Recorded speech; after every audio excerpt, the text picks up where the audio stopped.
जय श्री कृष्णा, राधे राधे। आप सभी भक्तों का आपके अपने YouTube चैनल श्री कृष्ण दीवानी में हार्दिक स्वागत है।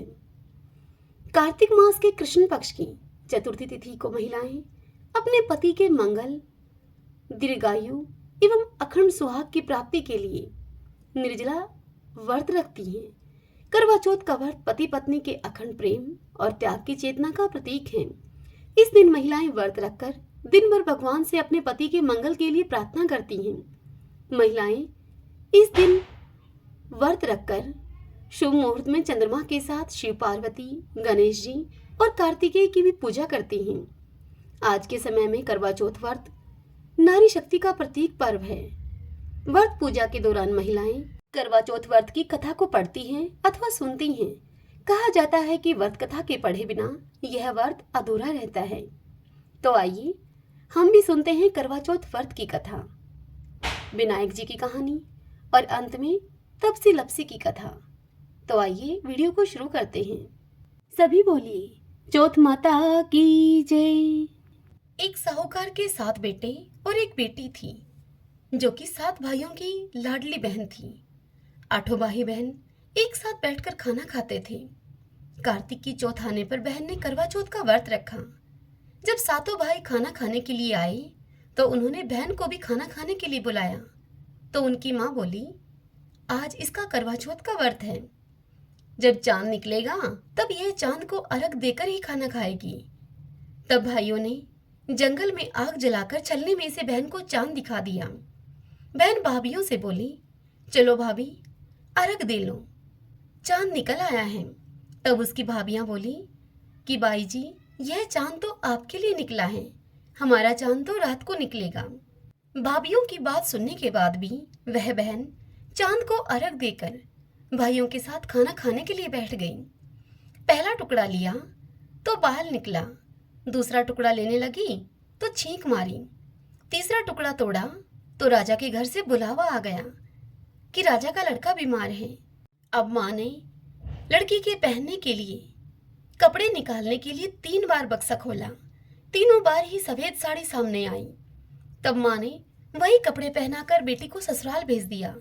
लड़की के साड़ी के पल्ले में एक सोने का सिक्का बांधकर उसकी माँ ने उससे कहा कि बेटी, रास्ते में जो भी मिले सबके पैर पड़ती जाना, जो तुझे अमर सुहाग का आशीष दे उसे ही यह सिक्का देकर अपने पल्ले में गांठ लगा लेना।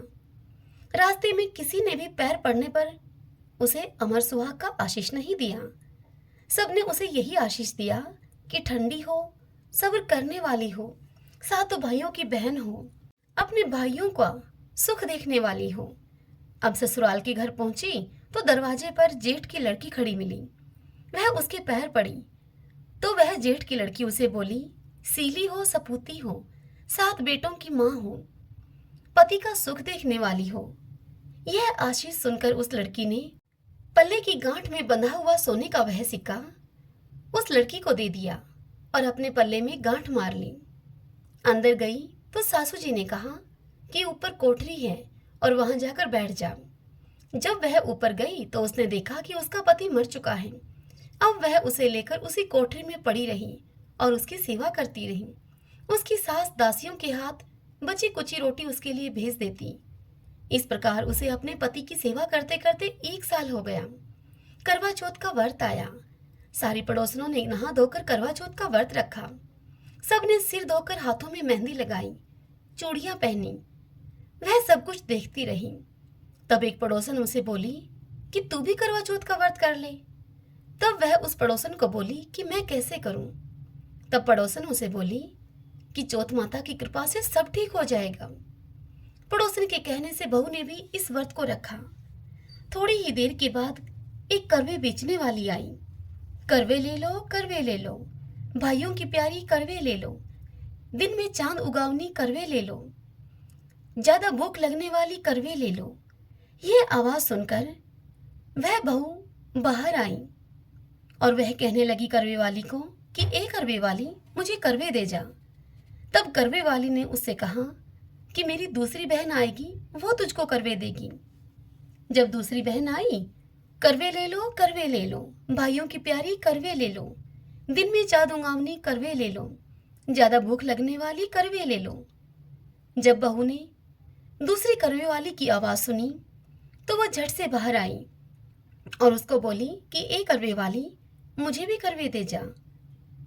तब दूसरी करवे वाली बोली कि मेरी तीसरी बहन आएगी, वो तुझे करवे देगी। इस प्रकार 5 करवे वाली आई और आकर चली गई, पर किसी ने भी उसको करवे नहीं दिए। फिर छठी बहन आई और बोली कि मेरी 7वीं बहन आएगी और वो तुझे करवे देगी। तू सारे रास्ते में कांटे बिखेर के रखना, तब उसके पैर में कांटा चुभ जाएगा और वह खूब चिल्लाती हुई आएगी। तब तू सुई लेकर बैठ जाना और उसके पैर को पकड़कर उसका कांटा निकाल देना और उसके पैर को फिर छोड़ना मत। तब वह तुझे आशीष देगी तो तू उससे करवे मांग लेना, तब वह तुझे करवे देकर जाएगी। तब तू व्रत का उद्यापन करना, जिससे कि तेरा पति अच्छा हो जाएगा। अब उसने वैसा ही किया। उसने सारे रास्ते में कांटे बिछा दिए। जब करवे वाली 7वीं बहन आई करवे लेकर, तो पांव में कांटा चुभने के दर्द से वह खूब चिल्लाती हुई आई। तो बहू ने उसका पैर पकड़ लिया और छोड़ा ही नहीं और उसका कांटा निकाल दिया। जब उसने उसे आशीर्वाद दिया तब बहू बोली कि जब तुमने आशीर्वाद दिया है तो करवे भी देकर जाओ मुझे।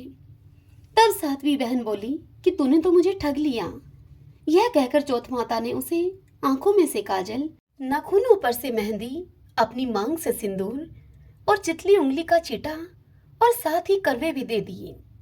अब करवे लेकर बहू ने व्रत की उद्यापन की तैयारी की और करवा चौथ का व्रत रखा। राजा का लड़का अब ठीक हो गया और बोला कि मैं तो बहुत सोया। तब वह बोली कि सोए नहीं, 12 महीने हो गए आपकी सेवा करते करते मुझे। कार्तिक की चौथ माता ने मुझे सुहाग दिया है। यह सुनकर उसका पति बोला कि चौथ माता का तुम उद्यापन करो। अब उसने चौथ माता की कहानी सुनी, उद्यापन करके खूब सारा चूरमा बनाया और जिम कर वे दोनों चौपड़ खेलने लग गए। इतने में ही उसकी बांदी तेल की बनी हुई सब्जी पूरी लेकर वहां आ गई। दोनों को खेलते हुए देखकर वह सासू से जाकर बोली कि महिलों में तो खूब रौनक लगी है, तुम्हारे बेटा बहू चौपड़ सार खेल रहे हैं। इतना सुनकर सासू देखने के लिए आई। दोनों को देखकर वह सास बड़ी खुश हो गई। सास को आई हुई देखकर बहू ने अपनी सास के पैर दबाए। तब सास उस बहू से बोली कि बहू सच सच बता, तूने क्या किया है। तब बहू ने सारा हाल अपनी सासू को बताया। तो राजा ने सारे शहर में यह डिंडोरा पिटवा दिया कि अपने पति के जीवन के लिए सभी बहनें करवा चौथ का व्रत रखें। पहली करवा चौथ को अपने पीहर में जाके व्रत करें। हे चौथ माता, जैसे राजा के लड़के को आपने जीवन दान दिया, वैसे ही सभी को देना, मेरे पति को भी देना। इस कथा को कहते सुनते सब परिवार की स्त्रियों को भी सुहाग देना। इस कथा को सुनने के बाद विनायक जी की कथा अवश्य सुननी चाहिए। तो आइए सुनते हैं विनायक जी की कथा। एक बार गणेश जी एक छोटे बालक के रूप में चिमटी में चावल और चमचे में दूध लेकर निकले। वे हर किसी से यह कह रहे थे कि कोई मेरी खीर बना दो, कोई मेरे लिए खीर बना दो। तब एक बुढ़िया बैठी थी वहां। उसने कहा कि ला, मैं बना दूं तेरे लिए खीर। वह छोटा सा बर्तन चढ़ाने लगी चूल्हे पर। तब गणेश जी ने उससे कहा, दादी माँ, छोटी सी भगोनी मत चढ़ाओ, तुम्हारे घर में जो सबसे बड़ा चरु हो उसे ही चूल्हे पर चढ़ा दो। तब बुढ़िया माई ने वैसा ही किया और सबसे बड़ा बर्तन चूल्हे पर चढ़ा दिया।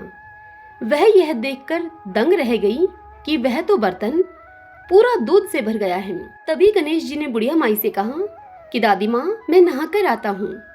खीर थोड़ी देर में बनकर तैयार हो गई। खीर को तैयार हुई देखकर बुढ़िया माई के पोता पोती रोने लगे उस खीर को खाने के लिए। तभी बुढ़िया माई ने चूल्हे से खीर को उतारकर थोड़ी सी खीर चूल्हे में डालते हुए बोली कि गणेश जी, आपको भोग लगे। और फिर खीर के कटोरे भर भर कर अपने बच्चों को दे दिया। पड़ोसन यह सब ऊपर से देख रही थी। उसे देखकर बुढ़िया माई ने यह सोचा कि कहीं यह पड़ोसन इस बात की चुगली ना खा जाए, इसलिए बुढ़िया माई ने एक कटोरा भरकर खीर उसको भी पकड़ा दी। तत्पश्चात बुढ़िया माई के बेटे की बहू ने चुपके से एक कटोरा खीर खाई और उस झूठी कटोरी को चक्की के नीचे सरका दिया। अब तक भी गणेश जी नहीं आए थे। बुढ़िया को बहुत भूख लग रही थी। एक कटोरा खीर का भरकर किवाड़ के पीछे बैठकर एक बार बुढ़िया माई ने फिर से कहा, जय गणेश जी। और फिर बुढ़िया माई ने वह खीर खानी शुरू कर दी। तभी वहां पर गणेश जी आ गए। तब उनसे बुढ़िया माई ने कहा कि आजा रे गणेशिया, खीर खा ले, मैं तो तेरी ही राह देख रही थी अभी तक। तब गणेश जी ने कहा कि दादी माँ, मैंने तो खीर खा ली। तब बुढ़िया माई ने अचंभे से उनसे कहा कि कब खाई? तब गणेश जी बोले कि जब तेरे पोता पोती ने खाई तभी खाई, जब तेरी पड़ोसन ने खाई तब खाई, जब तेरी बहू ने खाई तब खाई, और जब तूने खाई तो पेट मेरा पूरा ही भर गया। यह सुनकर बुढ़िया माई ने कहा कि बेटा, और सारी बात तो सच है, पर बहू बेचारी का तू क्यों नाम लेता है? वह तो बेचारी सुबह से काम में लगी हुई है, उसने खीर कब खाई? तब गणेश जी ने बुढ़िया माई से कहा, चक्की के नीचे देख, जूठा कटोरा पड़ा है। तुमने जब खीर खाई तो मुझे भोग लगाया, पर उसने कोई भोग नहीं लगाया, वो तो वैसे ही खा गई। यह सुनकर बुढ़िया माई ने गणेश जी से कहा कि बेटा, घर की बात है, घर में ही रहने दो, बता बची हुई खीर का क्या करूं? तब गणेश जी ने उनसे कहा कि नगरी को जिमा दूं। लोगों को न्योता दिया तो सब हंसने लगे और बोले कि कल तक तो खाने का पता नहीं था, आज यह नगरी को जिमाएंगे। फिर भी लोग आए और ठाठ से जिमे। नगरी पूरी उन्होंने खीर से जिमा दी। तब भी चरू अर्थात खीर का पतीला पूरा ही भरा था। राजा को जब यह पता लगा तो बुढ़िया को उसने बुलवाया और उससे कहा कि क्यों बुढ़िया, ऐसा चरू तेरे घर अच्छा लगे या हमारे घर? तब बुढ़िया ने उनसे कहा कि राजा जी, उसे आप ले लो।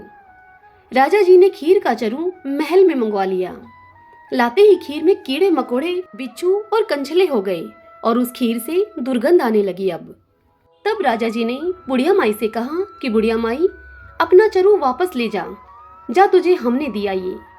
तब बुढ़िया ने कहा कि राजा जी, आप देते तो पहले भी कभी देते, यह चरा तो मुझे मेरे गणेश जी ने दिया है। बुढ़िया ने चरा वापस लिया। लेते ही सुगंधित खीर हो गई।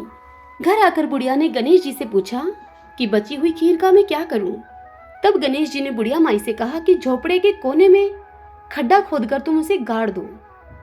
उसी जगह सुबह उठकर वापस खोदोगी तो तुम्हें धन के 2 चरे मिलेंगे। ऐसा कहकर गणेश जी अंतर्ध्यान हो गई। जाते समय झोपड़ी के लात मारते गए और झोपड़ी के स्थान पर बुढ़िया माई का महल हो गया। बहू जब सुबह उठी तो उसने फावड़ा लेकर पूरे घर को खोद दिया, परंतु उसे कुछ भी नहीं मिला। बहू ने कहा कि सासू जी, थारो गणेश जी तो झूठो है। सास ने कहा कि बहू, मारो गणेश जी झूठो तो नहीं है, ला मैं देखती हूँ। वह सुई लेकर खोदने लगी तो टन टन करते 2 धन के चरे निकल आए। बहू ने कहा कि सासू जी, गणेश जी तो साचे ही हैं। सास ने कहा कि गणेश जी तो भावना के भूखे हैं। हे मेरे गणेश जी, जैसा तुमने बुढ़िया माई को दिया वैसा सबको देना। कहानी कहने वाले, हुंकारा भरने वाले, कहानी सुनने वाले सभी को देना। सब बोलिए विनायक जी महाराज की जय। तपसी लपसी की कहानी। तपसी लपसी की कहानी सभी व्रत कथा कहानियों का पूर्ण फल प्राप्त करने के लिए हर कथा कहानी के पश्चात जरूर सुने। और आज तो विशेष दिन है, चौथ माता का दिन है। आज इन कथाओं को सुनने का विशेष पुण्य मिलता है। एक तपसी था, एक लपसी था। तपसी तो भगवान की तपस्या करता था और लपसी सवासेर की लापसी बनाकर भगवान को भोग लगाता और लोटा हिलाकर जीम लेता था। एक दिन दोनों लड़ने लगे। लपसी बोला कि मैं बड़ा हूँ, तपसी बोला मैं बड़ा हूँ। इतने में ही नारद जी वहां पर आ गए और उनसे पूछने लगे कि तुम क्यों लड़ रहे हो? तब लपसी ने कहा कि मैं बड़ा हूँ और तपसी ने कहा मैं बड़ा हूँ। तपसी बोला कि मैं तो सारे दिन भगवान की पूजा करता हूँ। यह सुनकर नारद जी बोले कि मैं तुम्हारा फैसला कल कर दूंगा। दूसरे दिन तपसी नहा धोकर आ रहा था तो नारद जी ने 1.25 करोड़ की अंगूठी उसके आगे फेंक दी। जब तपसी ने यह देखा कि 1.25 करोड़ की अंगूठी उसके आगे पड़ी है तो उसने वह झट से अंगूठी उठाकर अपने बगल के नीचे, घुटने के नीचे दबा ली और तपस्या करने लग गया। उधर लपसी सुबह उठकर नहा धोकर 1.25 सेर की लापसी बनाकर भगवान को भोग लगाकर लोटा हिलाकर अब जिमने लगा कि इतने में ही नारद जी वहां आ गए और फिर नारद जी ने दोनों को अपने पास बुलाकर बिठाया। तब दोनों ने पूछा कि बताइए महाराज, हम दोनों में से कौन बड़ा है? तब तपसी बोला कि मैं बड़ा हूं। तब नारद जी ने कहा कि तू हाथ उठा। हाथ उठाया तो 1.25 करोड़ की अंगूठी निकली। तब नारद जी तपसी से बोले कि ये अंगूठी तो तब से तुमने चुराई है, इसीलिए तुम्हारी तपस्या अब भंग हो गई, इसीलिए अब लपसी बड़ा है। तपसी बोला कि महाराज, मेरी तपस्या का फल मुझे कैसे मिलेगा? तब नारद जी उसे बोले कि तेरी तपस्या का फल कार्तिक नहाने वाले तुझे देंगी। सभी कथा कहानियों को कहकर तेरी कहानी ना कहेंगी तो कार्तिक का फल उनका खत्म हो जाएगा और वह पुण्य फल तुझे मिलेगा। सभी बोलिए कार्तिक भगवान की जय। ओम नमो भगवते वासुदेवाय। चौथ माता की जय। विनायक जी महाराज की जय। भक्तजनों, यदि यह कथाएं आपके लिए उपयोगी सिद्ध हों तो इस वीडियो को आप लाइक करें और कमेंट बॉक्स में चौथ माता की जय लिखिएगा। जय श्री कृष्णा। राधे राधे।